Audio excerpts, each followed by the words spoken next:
after this video about inclination and angulation.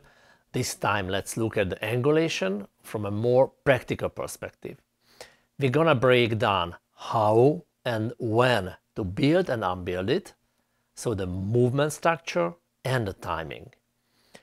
First of all, we're gonna focus on the classical angulation as we see it as the trademark of skiing or the usual profile picture posture.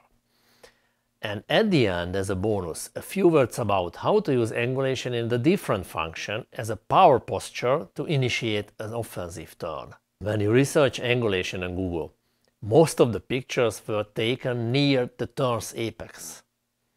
This is the part of the turn that we will not deal with. We don't cover it because the angulation is already here. However, the interesting topics are how we build and deconstruct it.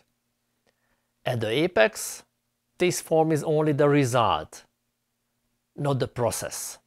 In a traditional case, the precondition of the angulation is the inclination. Regarding the timing, angulation should start after the center of mass has moved toward the turn center. It follows that there is no angulation during the transition. Once again, we are speaking now about the traditional angulation. It starts somewhere in the initiation phase, but not right at the beginning. Okay, we know when to do it. The next question is how to do it. It's pretty simple. Angulation is made by inclination. This is the best way. How the pelvis moves inside towards the turn center and sinks down builds the base of the angulated posture. We only need to maintain the near vertical position of the torso. Of course, this assumes a muscle work in the core and the hip area. But this activity doesn't create a direct movement, it's rather a stabilizing activity. So we build this posture from the bottom to top. The pelvis leads the movements towards the center, and the torso and the shoulders only move with it. The shoulders don't move actively to the outside. This would be a top to bottom construction. Angulation has to be functional. Making a proper angulation is pretty simple if you use the when and the how together.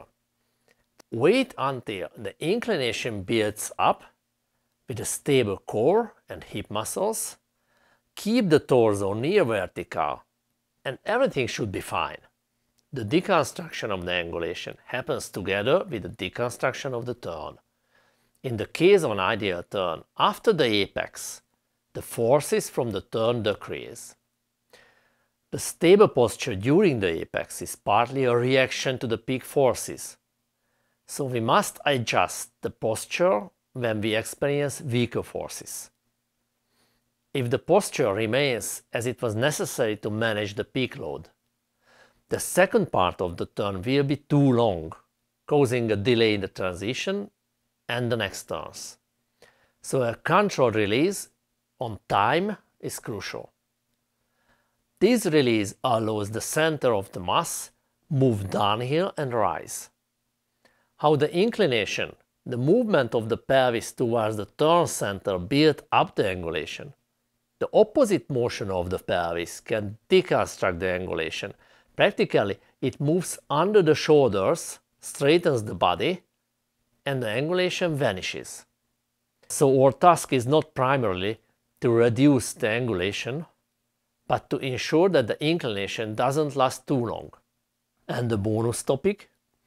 You can see kinda strange angulation, especially in racing, but it's also used in our passionate world in the case of harder skiing or quicker transitions.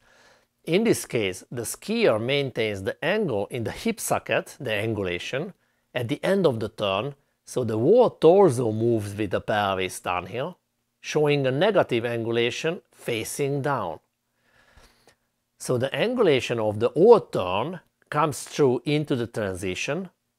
The torso is more on the downhill side of the skis and facing down. This anticipatory movement prepares an early inclination and edge angle and builds a power posture as a basement to manage the skis early, even during the transition. But an important note is that although this is an angulation in the transition, this is based on the previous turn's angulation and directed inside the upcoming turn, not a new upper body movement outside of the turn. The two movements are entirely different. If you found it helpful, you can support our work with a super thanks. It's a great way to help us. See you again.